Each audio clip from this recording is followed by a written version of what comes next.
राहा त्याचा काही फायदा होत नाही. मग तो या लोकांचा इथली इथं संपून बी जातं, त्या पुण्याचा फायदा होत नाही.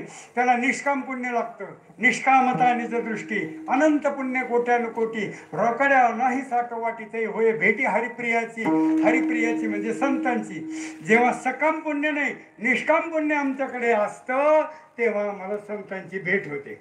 आणि जर संतांची भेट तशी नाही झाली तर भगवंत कृपा करतो. भगवंत कृपा करतो आणि संतच तुमच्या दारात येतात. अरे तू माझी आठवण केली का म्हणायला. आपणची देव व गुरु. आणि नंतर कधी कधी देव सुद्धा गुरु म्हणून येतात आणि आपलं काम करतात. पण कधी तुमच्याकडे निष्काम पुण्य असेल तेव्हा. निष्काम पुण्य पाहिजे. आणि निष्काम पुण्य कसं हे फार अवघड व्हायला लागलं का सोपं सांगतो. हे पहा, आपल्या मुलीचं लग्न आहे आणि आपल्या मुलीच्या लग्नात भरपूर काही मोठा मोठा मंडप दिला, पंक्ती अमकं तमकं सगळं केलं. पण आपल्या शेजाऱ्याची एका गरीबाची मुलगी आहे, तिचं जमलं पण तिच्या लग्नासाठीचा जो खर्च आहे तो त्याला जड व्हायला लागला. म्हणले काही नाही त्याला काय, आमच्या लग्नात लग्न टाकू. आणि ते लग्न उरकून टाकलं. पण लग्न झाल्यानंतर असं कोणालाही म्हणायचं नाही की त्याच्या पोरीचं लग्न आमच्या पोरीच्या लग्नात केलं. याला म्हणायचं नेकी करावर भूल जा, चांगलं करून आणि विसरून जा. पण असं आमच्याकडे होतच नाही. आमच्याकडे उलट आहे. सांगू, तुमच्या मुलीच्या लग्नात जर मी ताक तांबे आणला तर माझ्या मुलीच्या लग्नात तुम्ही फ्रीज आणलं पाहिजे. विठाला विठाला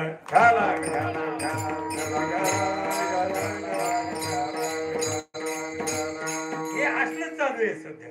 आपण काहीतरी थोडं द्यायचं त्यांच्याकडून आपल्याला लय मिळावं ही अपेक्षा करणं, याला म्हणायचं सकाम पुण्य.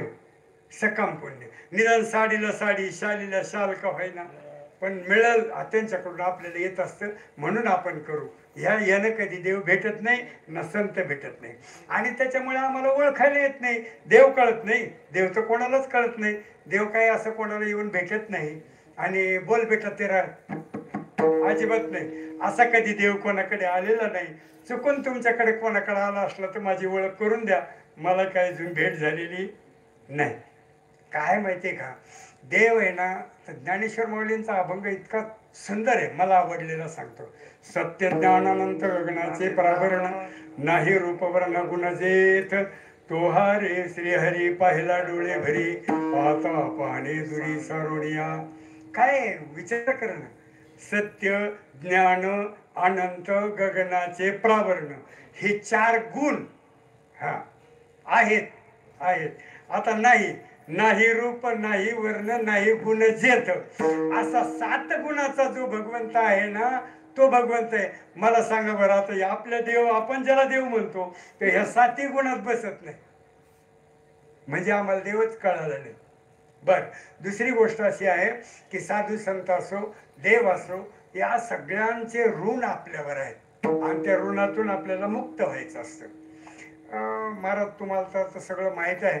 आपण 10वा 12वा 13वा किंवा पिंडदान श्राद्ध वगैरे करतो ना, तेव्हा काय करतो, असं दादांसारख्यांचे त्यांच्या नावाचा एक पिंड असतो त्यांच्या नावाचा. आता त्यांचं श्राद्ध तर पण कोण करीन, आपणच करणार ना.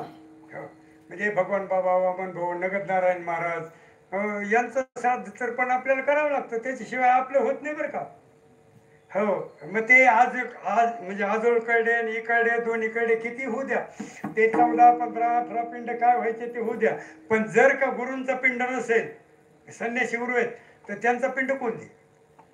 म्हणजे उतराई व्हावं लागतं तिथं सुद्धा आणि इथं सुद्धा.